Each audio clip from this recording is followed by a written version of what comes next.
안녕하세요. 해인선원 원장 비로영웅입니다.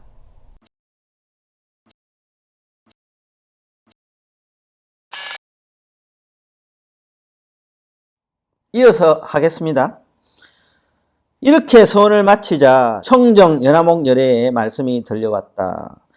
착하고 착하도다 광모가 내가 자비심으로 어머님을 위하여 이와 같은 큰 서원을 세웠으니 너희 어머니는 13살을 마치면 이 업보에 몸을 버리고 바라문으로 태어나 100세의 수를 누릴 것이다. 그리고 그 업보가 지난 뒤에는 무국토에 태어나서, 무국토는 근심이 없는 데죠. 동방무세계 약사 유리강 여러분께서 만드신 불국토를 무국토로 보통 그러는데, 여기서는 그냥 근심이 없는 나라라고 되어 있는데 극락세계일 것 같아요. 태어나서 헤아릴 수 없는 겁을 살다가 불과를 이루고 부처님이 된다는 뜻이죠. 널리 항하에 모래알 만큼 많은 인간과 천상의 중생들을 제도하리라고 하였느니라. 수기를 내리신 거죠. 부처님께서 정자제왕 보살에게 이르셨다. 그때 아라한의 몸으로 광목을 제도한 이는 곧 무진이보살이요, 광목의 어머니는 해탈보살이며 광목은 곧 지장보살이니라. 지장보살은 과거 아득하고 먼 옛 급 중에 이와 같이 중생을 사랑하고 불쌍히 여겨 항하에 모래알 만큼 많은 서원을 세워 널리 중생을 제도하여 왔느니라. 미래 세상 중에 만약 남자나 여자 가운데 선을 행하지 않고 악을 행하는 자, 인과를 믿지 않는 자, 사음을 하는 자, 거짓말을 하는 자, 이간질과 나쁜 말을 하는 자, 대성을 비방하는 자 등 이러한 모든 죄업을 짓는 중생들은 반드시 나쁜 곳에 떨어질 것임에 틀림없느니라. 그러나 만약 선지식을 만나서 그의 권유로 손가락 한 번 튕길 동안만이라도 지장보살에게 귀한다면 이 모든 중생들이 사막도의 죄보에서 벗어나게 될 것이다. 비록 사막도에 빠질 악한 업을 지었다 하더라도 잠깐 사이에 지장보살에게 귀의합니다 라고 말을 하거나 생각만 한다 하더라도 이 사막도에는 빠지지 않는다는 거죠. 왜? 지장보살님의 본원력의 힘 때문에. 만약 지극한 마음으로 부처님께 귀하여 공경하며 예배하고 찬탄하며 향, 꽃, 의복과 가지가지 진귀한 보배와 좋은 음식으로 공양을 올리는 자는 미래의 백천만급 중에 항상 하늘에 태어나 아주 뛰어난 즐거움을 받을 것이며, 만약 하늘에서 복이 다하여 다시 인간으로 내려오더라도 백천급을 항상 제왕이 되어서 능히 전생과 인과의 전후를 다 기억하게 되리라. 정자제왕 보살이여 이와 같이 지장보살에게는 불가사의한 위실력이 있어 널리 중생을 이롭게 하나니 그대들 모든 보살은 마땅히 이 경전을 기록하여 널리 유포하도록 하라. 정자제왕 보살이 부처님께 사례었다. 세존이시여 염려하지 마시옵소서. 저희들 천만억 보살 마살이 반드시 부처님의 위실력을 받아 널리 이 경을 펴서 저 연부제 중생들을 이롭게 하겠나이다. 이와 같이 정자제왕 보살이 세존께 말씀드리고 나서 합장하고 공경히 절하고 물러났다. 그때 사천왕이 함께 자리에서 일어나 합장하고 공손히 부처님께 아뢰었다. 이 사천왕은 사천왕천의 왕이죠. 욕계 하늘의 천상 제일 낮은 곳의 하늘색입니다. 세존이시여 지장보살이 저 아득하고 먼 옛급에 이미 이러한 큰 서원을 세웠거늘 어찌하여 지금까지도 제도하는 것이 끝나지 않았으며, 저도 이런 생각을 예전에 많이 했어요. 이렇게 많은 부처님이 계시고 또 이렇게 많은 보살님들이 계시고 이렇게 많은 성자들이 있는데 우리 중생은 아직까지도 지옥아기 축생 인간수라 천상을 헤매고 돌아다니면서 고통받는지 좀 궁금했는데 여기에 이제 그 질문을 사천왕이 대신 해주네요. 다시 광대한 선을 세워야 하나이까 원하옵건대 세존께서는 저희들을 위하여 말씀하여 주시옵소서. 부처님께서 사천왕에게 이르시었다. 착하고 착하도다. 내가 이제 지장보살이 너희들과 현재와 미래의 인간과 하늘의 중생들을 널리 이익되게 하기 위하여 저 사바세계 연부제의 나고 죽음의 길 가운데 들어가 자비로서 모든 고통을 받는 중생들을 구원하여 해탈케 하는 방편을 말해 주리라. 세존이시여 즐거이 듣고자 하나이다. 부처님께서 사천왕에게 이르셨다. 지장보살이 오랜 급어로부터 오늘에 이르도록 중생들을 제도해 왔건만 아직도 서원을 마치지 못하고 거듭 서원을 세우고 있는 것은 미래에 한량없이 많은 급 중에 업의 인이 이어져 끊이지 않는 죄 많은 중생들을 자비심으로 가여하기 때문이니 이와 같이 보살은 사바세계 연부제 중생들을 백천만억 방편으로 제도하느니라.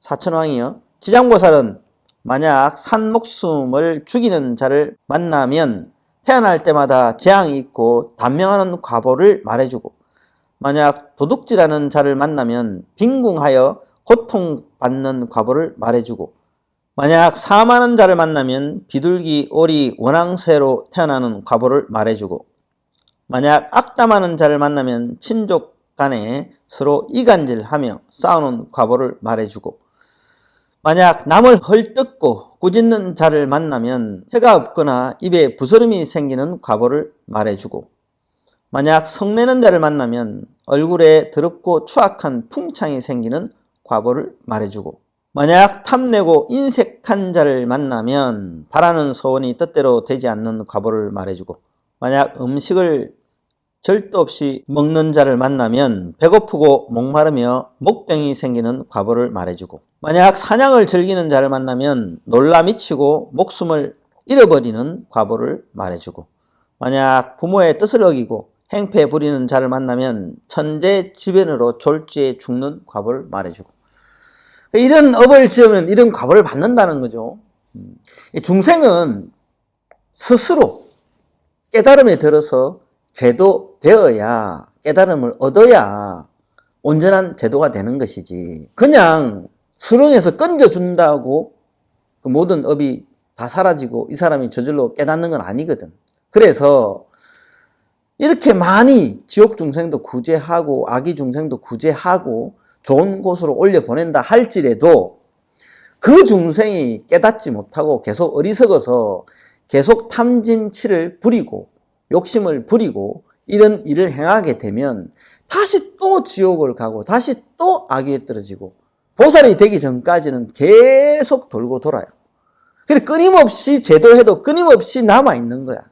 이런 중생들이. 극락세계에 집어넣기 전까지는. 이 사람이 죽어서 극락세계에 다 집어넣으면 되는데 극락세계에 또 집어넣으려고 해도 그 또 인연이 있어야 돼요. 그러니까 지금까지 이 중생들을 다 제도하지 못하게 되신 거겠죠. 만약 산과 숲에 나무에 불을 지르는 자를 만나면 미쳐서 헤매다가 정신없이 죽는 과보를 말해주고 산과 숲에 불을 지르면 그 안에 많은 중생들이 죽겠죠. 곤충도 죽고 동물도 죽고 식물도 죽고 식물이야 뭐 그렇다 치더라도 곤충하고 이 동물들이 막 죽기 때문에 크게 살생한 과업을 짓게 되는 거지. 그래서 이렇게 되는 거죠. 만약 부모에게 악독하게 하는 자를 만나면 다시 바꾸어 태어나서 매맞는 과보를 말해주고 부모에게 아주 불효하면서 부모를 패기도 하고 부모를 죽이는 사람도 있잖아. 부모 걸 다 빼들어가고 말 안 듣는 기본이고 그러면 다음 생에 똑같이 그 부모가 자식으로 태어나서 자기에게 똑같이 하는 거예요. 나는 사랑하는데 얘가 나를 사랑하지 않는 거지. 만약 그물로 살아있는 동물의 새끼를 잡는 자를 만나면 가족이 이별하는 과보를 말해주고 만약 산보를 헐뜯고 산보가 뭔지 알죠? 불법성을 헐뜯고 비방하는 자를 만나면 눈이 멀고 귀 멀고 벙어리가 되는 과보를 말해주고 산보를 비방하면 안 돼요. 가끔씩 이게 보면 이제 스님들이 법문하는 걸 이렇게 유튜브에 올라오고 뭐 여러 가지 많잖아요. 동영상이 요즘. 근데 스님들이 잘 법문함에도 불구하고 또 그게 악성 댓글을 다는 사람들이 많아요. 그래서 아예 댓글을 차단해 놓으신 스님들도 있더라고. 그렇게 삼보, 부처님과 법과 스님들이 삼보, 세 가지 보물이에요. 삼보라 그래. 그래서 그 스님들을 비방하면, 헐뜯고 비방하면 어떻게 된다? 눈멀고 벙어리가 되는 과보를 받는다. 왜 자기한테 이익도 안 되는데 그런 짓을 할까 몰라요. 하지 마세요. 만약 부처님의 법과 가르침을 가벼이 여기고 업신여기는 자를 만나면 영원히 악도에 떨어지는 과보를 말해주고, 부처님 불법을, 그리고 부처님 법과 이 스님들의 가르침 뭐 이런 것들을 업신여기면 영원히 악도에 떨어진다. 지옥의 축생, 지옥 악의 축생 계속 맴돌게 된다 이 말이죠. 만약 절의 물건을 파괴하거나 함부로 쓰는 자는, 절에 불 지르고 하는 사람, 예전에 어떤 기독교 신자들 절에 막 불 지르고 이래 했어요. 뭐 광신도지. 예. 또 절에 불 지르는 사람들이 제법 있더라고. 절을 파괴하고, 옛날에 또 조선시대에 보면 대원군이 그랬잖아요. 절을 하나 밀어가지고 이 좋은 터다 해가지고 그 절을 없애버리고 그 절에 묘를 써. 그럼 어떻게 된다? 억급을 지옥에서 맴도는 과보를 만난다. 그런 과보를 말해주고, 만약 청정한 행을 더럽히고 스님을 속이는 자를 만나면 영원히 축생을 면치 못하는 과보를 말해주고, 청정한 행을 더럽힌다. 수행하는 수행자의 그 계율을 파괴하게 만들고, 또 스님에게 거짓말을 막 하고, 예를 들면 어떤 스님이 뭐 불사를 하려고 하는데 그 다가가가지고 사기쳐가지고 불사금을 다 날리게 하는 경우가 있더라고. 이렇게 하면 좋습니다. 스님에게 크게 불교대학도 하시고 그 건물을 인수해가지고 뭐 이렇게 하십시오 했는데 결국은 돈 엄청 많은 시주금을 다 날리게 된 분이 있어요. 이런 경우죠. 영원히 이제 축생계를 벗어나지 못한다. 만약 끓는 물, 타는 불, 도끼, 낙 같은 흉기로 남을 해치거나 다치게 하는 자를 만나면 윤회하면서 서로 갚는 과보를 말해주고, 내가 칼로 찔렀어. 다음 생에 칼로 내가 한 번 찌르면 다음 생에 내가 2번 찔려요. 이자 붙어서. 주먹으로 10번 때렸어. 15번 맞아. 다음 생에 20번 맞든지. 이렇게 계속 반복되는 거예요. 주고받고 주고받고.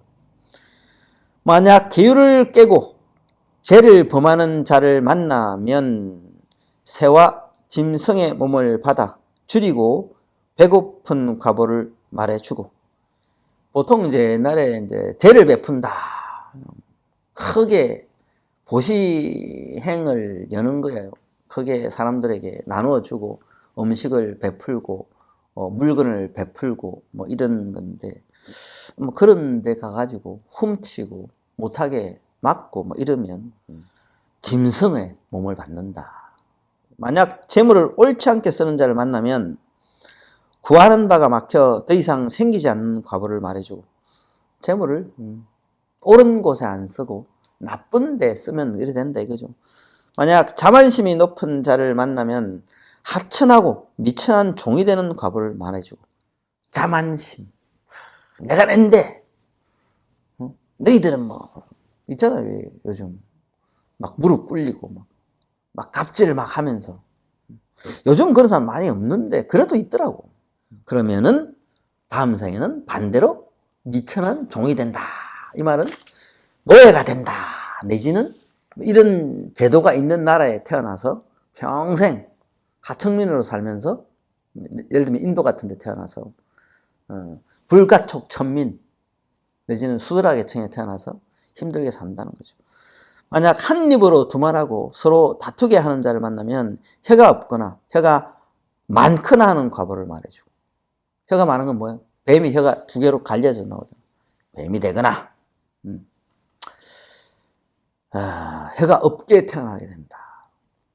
만약 소견이 그릇된 자를 만나면 야만적으로 태어날 과보를 말해주리라.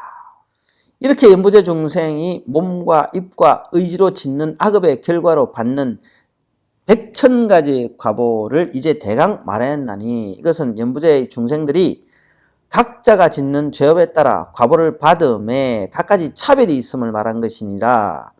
지장보살은 100,000가지 방편으로 교화금만 중생들은 먼저 지은 이러한 업보로 뒤에 지옥에 떨어져서 여러 급 지내도록 벗어날 기약이 없으므로 그대들은 사람을 보호하고 나라를 잘 지켜서 이 모든 중생들이 미혹에 빠지는 일이 없도록 하라.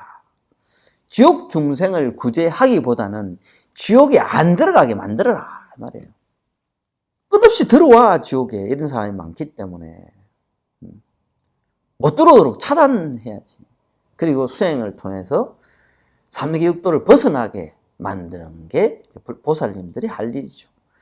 사천왕은 부처님의 말씀을 듣고 눈물을 흘리며 슬피 단식하면서 합장하고 물러갔다.